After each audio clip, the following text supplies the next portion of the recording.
सूर्य की किरणों से हीरे और सोना ऐसे चमकेंगे சூரியனின் கிரணத்தினால் தங்கம் மற்றும் வைரம் அது போல ஜொலிக்கும். जैसे हजारों लाइट वाले हो। இது போல 1000 விளக்குகள் இருப்பதை போல. ये वर्णन है कौन से இது வர்ணனை.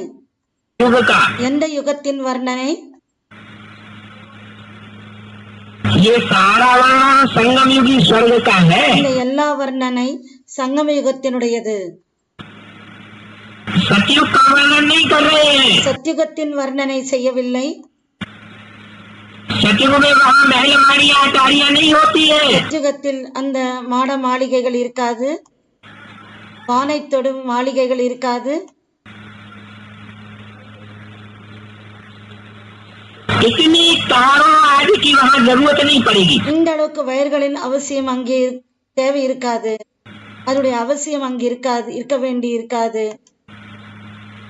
सूर्य की किरणों से हीरे சூரியனின் கிரணத்தினால் அந்த வைரம் और सोना வைரம் மற்றும் தங்கம், சூரியனின் கிரணங்களால் வைரம் மற்றும் தங்கம் ऐसे चमकेंगे அது போல ஜொலிக்கும். जैसे हजारों लाइट जल रही है। அந்த 1000 விளக்குகள் வந்து பிரகாசித்துக் கொண்டிருப்பது போல சூரியனின் கிரணத்தினால் வைரங்கள் மற்றும் அந்த தங்கம் வந்து பிரகாசிக்கும். यहाँ संगम युगी दुनिया में सूर्य कौन सा होगा? இங்கே சங்கமயுகத்தில் எந்த சூரியன் இருப்பாரு? जल सूर्य होगा, ஜட சூரியன் இருப்பாரா? चैतन्य ज्ञान सूर्य होगा। சைத்தன்ய ஞான சூரியன் இருப்பார். चैतन्य ज्ञान सूर्य से कनेक्टेड சைத்தன்ய ஞான சூரியனுடன் கனெக்டடு தொடர்புடைய हजारों प्रकार की लाइट्स होंगी। ஆயிரக்கணக்கில் லைட்ஸ் இருக்கும்.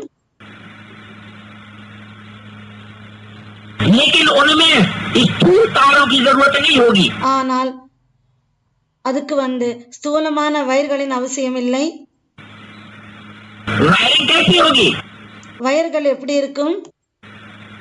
ऐसी वायरलेस जैसी वायरिंग होगी। அது போல வயர்லெஸ் வயர் இல்லாத வயராக இருக்கும். ये न आंखों से देखने की चीज नहीं होगी। அது கண்களால் பார்க்கக்கூடிய பொருளாக இருக்காது.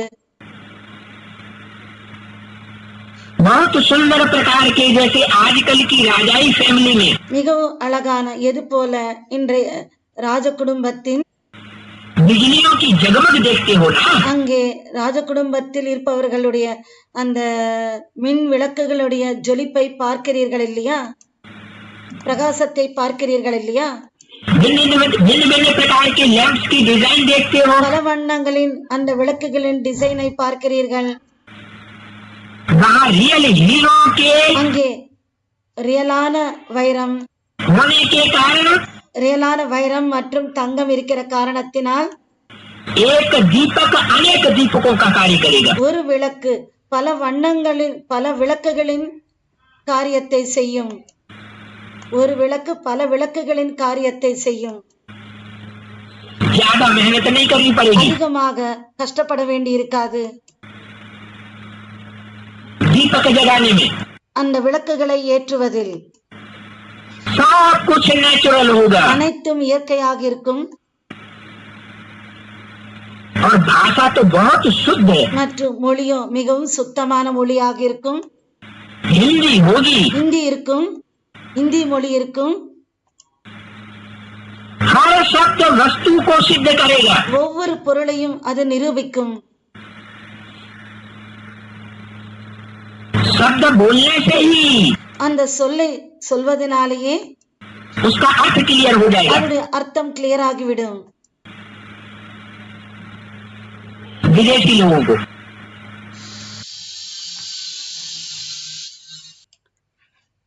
விதேசி லோக் வெளிநாட்டினர் आपकी इंग्लैंड और अमेरिका कहाँ जाएंगे? உங்களுடைய இங்கிலாந்து மற்றும் அமெரிக்கா எங்கே சென்றுவிடும்? होंगे या नहीं होंगे? இருக்குமா இருக்காதா?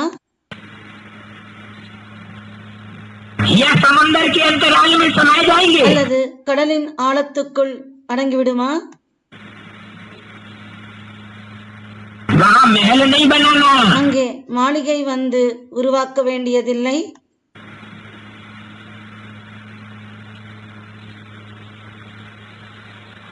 महल तो भारत में बनाना, மாளிகையோ பாரதத்தில் உருவாக்கணும். माना அப்படி என்றால் जैसा संगठन रूपी किला बाबा बनाना चाहते हैं, இது போல சங்கடன் ரூபமான கோட்டையை பாபா உருவாக்க நினைக்கிறாரோ, वो विदेशी परंपराओं के बीच, அந்த வெளிநாட்டின் அந்த பாரம்பரியத்துக்கு நடுவில், विदेशी भाषाओं के बीच, அந்த வெளிநாட்டின் மொழிகளுக்கு நடுவில்,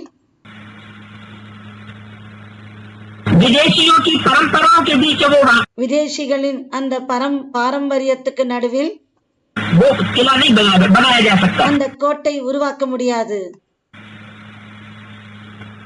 जो परंपरा बाप आकर के स्थापन कर रहे हैं, இந்த பாரம்பரியத்தை தந்தை ஸ்தாபனை செய்கிறாரோ, செய்து கொண்டிருக்கிறாரோ, श्रीमत के आधार पर, ஸ்ரீமத்தின் ஆதாரத்தின்படி उस परंपरा के बीच அந்த பாரம்பரியத்துக்கு நடுவில் वो महल रूपी किला அந்த மாளிகை ரூபமான கோட்டை या संगठन சங்கடன் तैयार हो सकता है. தயாராக முடியும். तो वहाँ विदेशों में सिर्फ घूमने के लिए जाना, எனவே அந்த வெளிநாடுகளுக்கு சுற்றி பார்ப்பதற்கு மட்டும் செல்லணும். माना संगम युगी स्वर्ग में அதாவது சங்கமயுக சொர்க்கத்தில் विदेश एक टापू जैसे रह जाएंगे. வெளிநாடு ஒரு டாப்பு போல இருந்துவிடும். அதாவது சங்கமயுகத்தில் வெளிநாடு ஒரு தீவு போல இருந்துவிடும். जहाँ जाकर के पिकनिक तो मनाई जा सकती है, அங்கே சென்று பிக்னிக் கொண்டாட முடியும். लेकिन वसीयत नहीं हो सकती. ஆனால் அங்கே இருக்க முடியாது. शहर नहीं बनाए जा सकते. वह पिकनिक के स्थान, घूमने फिरने के स्थान होंगे. வெளிநாடுகளுக்கு சுற்றி பார்ப்பதற்கு செல்லலாம், பிக்னிக் இடமாக பார்க்க செல்லலாம். ஆனால் அங்கே நகரத்தை உருவாக்க முடியாது. वह पिकनिक के स्थान, घूमने फिरने के स्थान होंगे. அந்த பிக்னிக் இடம் சுற்றி பார்ப்பதற்கான இடமாக இருக்கிறது. वो भी थोड़े बहुत होंगे, அதுவும் கொஞ்சம் இடங்கள் தான் இருக்கும், ढेर के ढेर नहीं होंगे. ஏராளமாக இருக்காது.